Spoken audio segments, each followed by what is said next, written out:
One of the ways through which we can see the changes of fashion is our approach to accessories. Yep, we still wear gloves and hats in winter, but they're of a very different style to earlier periods. Few people still wear hats as a habitual part of an outfit, and when was the last time you saw women wearing gloves unless it was bitterly cold? Yet accessories are just as fraught with superstition and folklore as clothing and footwear. After all, they're portable and therefore we're more likely to lose them. But does that mean anything other than the fact we were distracted? Well, let's find out some of the folklore of accessories in this week's episode of Fabulous Folklore. Hello there and welcome to Fabulous Folklore, the podcast for all things folklore, occult and just a bit weird. I'm your host, Icy Sedgwick, blogger, fantasy author and your guide into these rather mysterious realms. I've got some rare things to show you, so come on in, take a look around, but be careful not to touch anything. These things sometimes bite. Well, hello there and welcome back to Fabulous Folklore with me, your host Icy Sedgwick. We are continuing with the folklore of clothing, and after we've already looked at footwear and just regular clothes, we're now going to move on to accessories, finishing up with outerwear next week. And I'm just going to jump straight in. And we are going to mostly be looking at hats and gloves, although I do also have some superstitions about hairpins, belts and buttons, believe it or not. We're going to start off with hats though, and I think the relative lack of people wearing hats now, aside from baseball caps and beanies, means that many of the superstitions around hats are pretty much obsolete. And when was the last time you actually saw someone even wearing a hat, let alone tipping it in greeting? Now, many of the superstitions from the 1903 Encyclopedia of Superstitions for women's hats particularly are likewise outdated because they actually refer to bonnets. For example, if your bonnet strings came undone, it meant you would go to the theatre. But of course, obviously that isn't something that's going to be particularly helpful here. That said, I've chosen superstitions that could still potentially work for other kinds of hats as well, although quite frankly, I honestly think people wearing fedoras should make a comeback. Now we're going to start off with some slightly random superstitions about hats, and people believed that wearing a new hat for the first time on Easter Sunday meant that they wouldn't be pooped on by any birds for the rest of the year. So there's that. And burning a hole in your hat meant that you'd have a sore head soon. Now the superstition doesn't specify if you were wearing the hat when you did the burning, but if you were, then I think we can probably work out where that one came from. Keeping a hat on the table meant that you were disappointed, while sitting on your hat meant you were in love. I'm presuming because you were distracted. You shouldn't hang a hat on a doorknob because whoever was present would die, and putting on a hat of someone who was in mourning meant you too would be in mourning before the end of the year. And if you forgot where you'd left your hat and spent a long time looking for it, something unpleasant would happen to you. Now, hats also had a lot to do with luck, as I think a lot of these clothing-based superstitions have, and putting your hat on the bed brought bad luck, as did putting your hat on before your shoes. In some places, putting your hat on the bed was bad luck because it actually meant that the homeowner or someone in their family would die. And it was also bad luck for a man to leave his hat on at a public meeting where he should have taken it off. And if you see a funeral procession, you can ward off bad luck by removing your hat. And I do wonder if that's where the idea of people taking the hat off if they do see a procession go by actually came from. But other people think that's a way of showing it's like a mark of respect for the dead, so that one could go either way. But if your hat blew off, you should actually wish for good luck and it would be yours. And if you spit into a new hat before wearing it, you would have good luck whenever you wore that particular hat. And you could also put a postage stamp on the inside hat band to bring luck, which is a pretty easy one. But be careful. If a high wind stole your hat, you'd soon be frightened. Potentially by the wind, but never mind. And that said, if your hat blew off, it also meant you'd soon hear good news. So it's one of those kind of things where there's so many contradictions there that you're not quite sure where each of them might have come from. Now, there was one really interesting hat-based piece of folklore that came in literally this morning, and obviously I'm recording this on Thursday, and that was the rally cap. And Ryan Muckerhide on Twitter told me about the rally cap, a recent American baseball tradition that sees fans turn their cap inside out if their team isn't doing so well. And Ryan explained this was a way to reverse fortunes. And I wanted to include it because it just demonstrates how folklore is a living entity that kind of evolves and changes as we evolve and change. So folklore does pretty much grow with us. Now, according to Urban Dictionary, you do need to turn the cap inside out while you're in a stadium or a sporting facility, as they called it, and it also works best in the late innings. I have no idea what that means because, as you've probably gathered by my accent, baseball isn't really my sport of choice, so that might mean something to you. And there are also other really quite gross meanings to the term rally cap, but we're going to go with the baseball one here because that's a lot more pertinent. You do also need to be careful how you wear your hat in general in terms of folklore, because in one superstition, wearing your hat on the back of your head meant that you'd be kind to your wife, but in another it meant that you were either a coward or an actor. If you wore it on the right of your head, you loved a good argument, and wearing it on the left meant that you were shy and melancholic, and those who wore it square on the top of the head were tidy, businesslike and proud, while those who wore them low on the forehead were rogues. Even the way that you lifted your hat in greeting was important. So if you lifted your hat high, it meant you were courteous and well-mannered, and if you lifted your hat straight up and down, it meant you'd make a good soldier. And again, some of these don't make sense because we don't behave like this, or we don't interact with hats in this way, but I thought I'd include them anyway because obviously that's kind of how folklore works. But we're going to move on to gloves, and gloves are perhaps a more personal item than hats. And like shoes, they mould to the wearer, and I think that forms more of a link between the person and the item than, say, a belt does. And plus the fact you generally have two of them means that you've got double the items to keep track of, unlike hats. So if you then end up with superstitions like if you drop your glove and pick it up, a disappointment will come your way, but if someone else picks it up, then you'll get a surprise. If they pick them up and give them to you, you also shouldn't say thank you, or it'll kind of dispel all of the good luck. Now, there were a few superstitions about gloves and friendship, and it's apparently unlucky to either pick up or drop a glove, and you should avoid giving anyone gloves or it will break the friendship. That said, some think it's only if you give the gloves to someone of the opposite sex, and if someone gives you gloves, you're supposed to give the gifter a token payment for them. Now, this is quite similar to the superstition that requires you to give the gifter a coin if they give you scissors or a knife, except for that one is to prevent you from cutting the friendship. So I'm not really sure of the logic behind token payments for gloves. And elsewhere, people think that giving gloves as a gift actually means that you'll argue.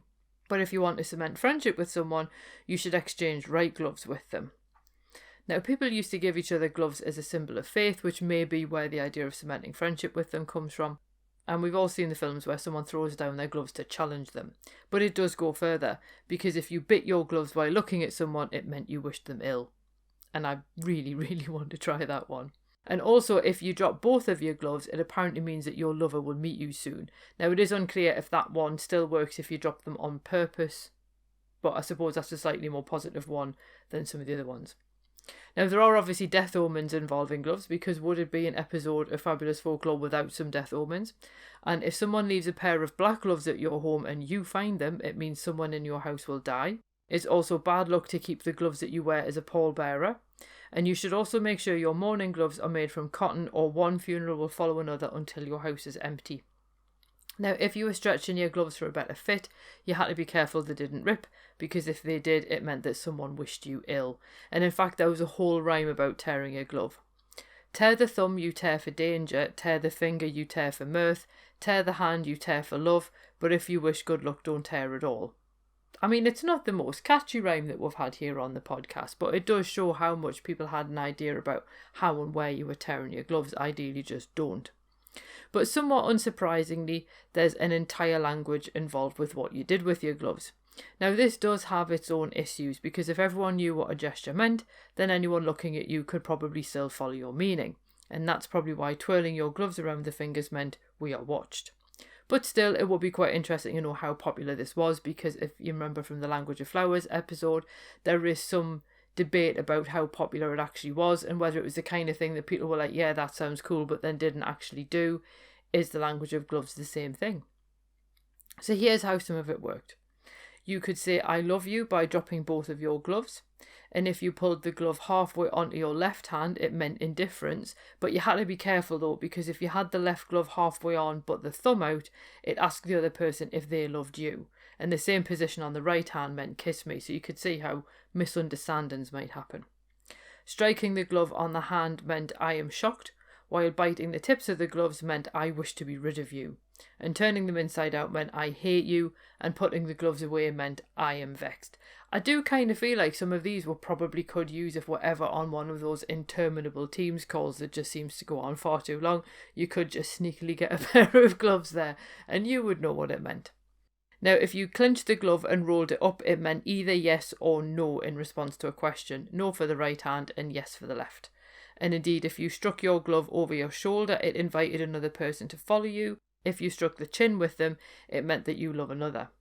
Finally, using them as a fan meant introduce me to your company, but carefully folding them up meant get rid of company. So I do think that there's a fair bit of mileage in that one. Now, other accessories admittedly do have fewer superstitions about them, and they do tend to be a little bit more consistent. And they also apply to things that we probably do use a lot more often, so I think these ones might be slightly more applicable. But if you find that your belt is twisted, apparently again it's a sign that you're in love, but it can also mean that you're going to have twins. And again, I can't help thinking these ones where it's like if you've put something on wrong or you've sat on something or whatever, it means you're in love. I do think it comes from that idea that you've been so distracted by your beloved that you haven't really noticed what you were doing. Now, those who always wore belts were seen as economical. I'm not quite sure why, but there we go. And if you had a dress with a belt and forgot to put the belt on with it, it would bring bad luck to wear the dress without the belt. As for hairpins, if one of your hairpins falls out, it means someone wants to speak to you. But if you lose a hairpin, it meant you'd be crossed in love or that someone you loved was thinking about you. And again, those inconsistencies. And I think this is part of the issue when people collect things like superstitions. And the Oxford Dictionary Superstitions is great because it actually tells you the year and where it was collected, whereas the 1903 Encyclopedia of Superstitions doesn't really do that because it kind of will sometimes tell you the country, but it's not much more specific than that. So we don't know if somebody collected the idea that losing a hairpin meant you'd be crossed in love came from a completely different country than where people thought that it meant someone they loved was thinking about them. But again, it's worthwhile recording them to see which versions people have actually heard before. But it was also considered wise to pick up hairpins that you found because it meant that you'd either make a new friend or receive a letter. And finally, buttons. And finding a button is apparently lucky, although some people stress that it needs to have 4 holes for this to apply. And if you're digging in the garden and you dig up a 4-holed button, you'll hear good news. Putting old buttons on a new coat actually brought bad luck apparently, although a coat with 8 buttons was considered lucky. If a button comes off your coat or waistcoat, it meant business misfortune, and it was a bad omen if 3 buttons came off your shoes in a row. I'm guessing that must be from a time when women would wear boots with buttons on them because we're not really accustomed to button shoes now, I don't think. Not in the same way anyway. But knocking over a box of buttons was also considered bad luck. And that said, it was considered lucky to find a button that came from trousers. So again, bear that one in mind. Now finally, women also use buttons as a wedding divination because again, it wouldn't be an episode of Fabulous Folklore without some kind of love or wedding divination. And they would count their buttons and they would say silk, satin, calico, rags for each button. So if you imagine that, you're literally saying each one as you're counting each button. And the woman would then be comfortable, hardworking or poor, depending on where they got in the list when they got to the last button. So what do we make of the folklore of accessories then? Well, I think as we've seen, some of this folklore can be quite contradictory. And I think, as I said earlier on in the episode, that part of that is due to the fact that a lot of these superstitions come from different places and then they're collected, but then they're all kind of jumbled up and put together, and that's why we can get so many inconsistencies. But I think one of the reasons why so many of them relate to the way in which you wear the accessory is because of the fact that hats can be worn in different ways on the head. And of course you can put gloves on in different ways, and gloves are quite pliable, so there's a lot of movement and flexibility to them. It means you can ultimately do a little bit more with them than you can something like a shoe. So I think that partially explains why there is folklore and superstitions attached to them, because they're items that a lot of people would have had, there'd be items that a lot of people would recognise, and there'd also be items that a lot of people would be able to carry around with them and thus drop or leave behind or whatever as the case may be. And I do think that the gloves ones are the most interesting because of the fact that gloves really mould themselves to your body in a way that other accessories just don't. And I do think that that does make a difference. But it was really interesting to see that example of the rally cap from modern day baseball, just to show how some of these traditions and superstitions do continue, they evolve, or sometimes they just appear out of nowhere and it catches on, which is just basically folklore in action. So it's really interesting to see how that works as well. What I'd like to know is, how many of these superstitions have you heard before, and how many of them do you actually do? Obviously, there are going to be people who probably will use some of these things and people who will just be going, what gut rot? And obviously you're entitled to think that.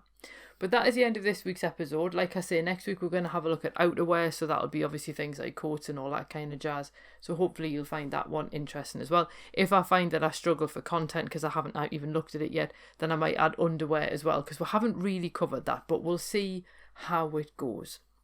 I also wanted to do a reminder as well that if you are interested in British folklore in particular and you do have access to London in April, I am doing an in-person class on water-based folklore. So that's looking at water-based deities, that's looking at various creatures and other folklore associated with water in and around the British Isles, and that is going to be on the 11th of April at the Miskatonic Institute in London. Tickets are available and you can book them at the link below, and it would be lovely to see you there if possible. But without any further ado, I'll leave that there and I'll see you soon. Cheerio. Well, thanks for listening, and I hope you enjoyed that episode. If you did, feel free to leave a review wherever you listen to podcasts, because that helps other people find the show too. It also takes between 4 and 6 hours to research, write, record and edit these episodes, so if you want to help support my time in doing that, then you can buy me a coffee, or you can join the Fabulous Folklore family on Patreon and enjoy extra benefits including exclusive episodes and articles and even illustrated talks. All the links you need are below, and thanks in advance.